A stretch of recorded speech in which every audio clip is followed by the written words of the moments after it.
Have you ever wondered why a woodchuck is called a woodchuck if it doesn't even chuck wood? Well, if you play a game of telephone, you know that what the first person says is never the same as the end phrase, sometimes to hilarious effect. Similarly, words get reshaped and reimagined over time as they travel from speaker to speaker and place to place. And woodchuck is one of the many words that got to its current form by way of folk etymology.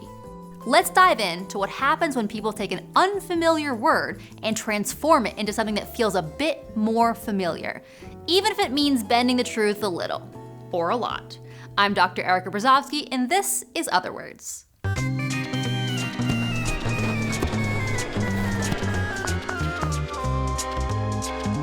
Otherwords. Folk etymology is the process by which the form of an unfamiliar or foreign word is adapted to a more familiar form through popular usage. It also accounts for the unsubstantiated theories about those word and phrase origins. Basically, people will make a somewhat educated guess about where a word came from based on what it means or sounds like. Now, the problem is that those guesses are usually wrong. But because they're so convincing and kind of make sense in a roundabout way, they stick around forever, like cockroaches, or the word cockroach. It comes from the Spanish cucaracha, but for English speakers in the 1620s unfamiliar with Spanish, it sounded a lot like two words they did know, cock and roach. And while cockroaches have nothing to do with fish or fowl, the name stuck. Linguistic innovation. Humans love searching for patterns and making meaning out of things. We see animals in the clouds and faces everywhere, from wall outlets to bell peppers or capsicums. So it makes sense that we do the same with words, instinctively trying to fit an unfamiliar word or foreign phrase into what's already in our mental lexicon. And it can happen on the phonetic, semantic, and morphological level. Let's start phonetic. The tongue twister, how much wood would a woodchuck chuck if a woodchuck could chuck wood, is really the wrong question. Even if they could chuck, they wouldn't, and the word woodchuck has nothing to do with wood or chucking. The word is thought to derive from an Algonquin language local to a region where the animal has been found, the eastern United States. Some theorize that the Cree word otchek and the Ojibwa word otchig, meaning fisher or martin, which is a completely different weasel-like animal, were difficult for colonists to pronounce, so approximate syllables were substituted, leading to woodchuck. Crayfish comes from the Middle English crevice, derived from the Anglo-French crevasse, emphasis on the vase. And eventually, given the aquatic nature of the creature, after countless repetition, vase, vase, vase, vase, vase, vase, vase, fish, fish, fish, fish, fish, fish, fish, fish, fish, fish, fish, fish, it turned into fish. Our brains categorize and remember words based on semantics, or the word's meaning. So mapping words to familiar concepts makes us more likely to remember and use them. A common semantic folk etymology is that the words female and male have similar origins. Turns out, not even in the slightest.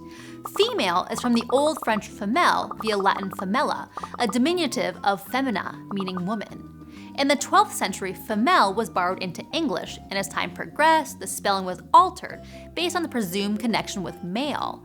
It's easier to see that the words female and male are not related when you look at other words that share an etymological history. After all, we say feminine, not femasculine. Another one is the word hangnail. It's that little piece of skin that painfully hangs off your nail.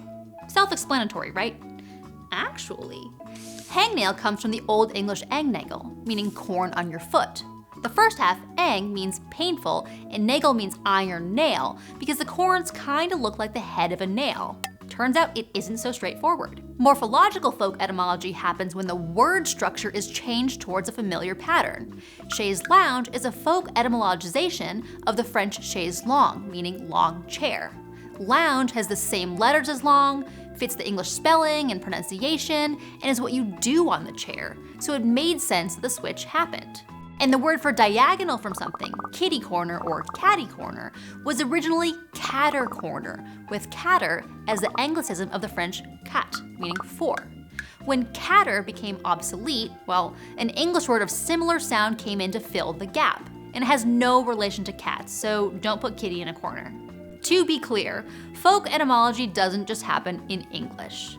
Cuernavaca, the capital of Mexico's Morelos state, was originally called Cuauhnahuac in Nahuatl, meaning near woods. Spanish speakers unfamiliar with the indigenous language reshaped it to Cuernavaca, which means cow horn, and the name stuck, despite the city being near woods and not particularly related to cows nor horns. And in Old French, the verb savoir, meaning to know, at one point began to be spelled savoir with a cedilla, because people mistakenly thought it came from the Latin word for to know, scire. In fact, spelling leads to another subset of folk etymology, backronyms, which occur when acronyms are created to fit an existing word. Have you ever heard that the word tip means to ensure promptness? That piece of folk etymology goes back over a century, where a 1909 book alleges it comes from a mid-18th century custom. A review of the book that came out the same year said, "We deprecate the careless repetition of popular etymologies such as tip." So they knew what was up early on. Another catchy backronym is that news stands for north, east, west, south, since the newspapers cover things coming from all different directions. But it's simpler than that. News covers the stuff that's new. And FYI, Wi-Fi is not an acronym and has never stood for wireless fidelity. According to Phil Bellinger, who presided over the naming, it has no meaning. They just really needed a snappier name than IEEE 802.11b direct sequence. For centuries, we've invented stories to explain the world around us, and similarly, we invent stories about words.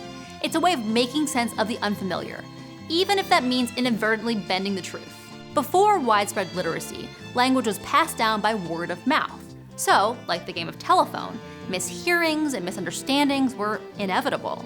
So the next time you hear a strange, too good to be true story about a word's origin, don't just take it at face value.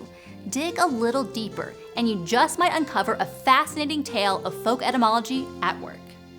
Before we continue, I need to talk about PBS.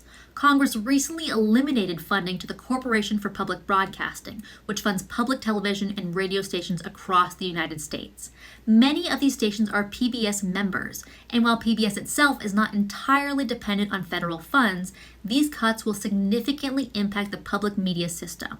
Local stations need direct support now more than ever, especially smaller stations who are facing the very real threat of closure. If you want to support PBS's mission, follow the link in the description or scan the QR code on screen to donate to your local station. Any amount goes a long way. Thank you. Dig a little deeper, and you just might uncover. No! It's a way of making sense of the unfamiliar. That's not how I say unfamiliar. That was weird. I didn't like that. Familiar?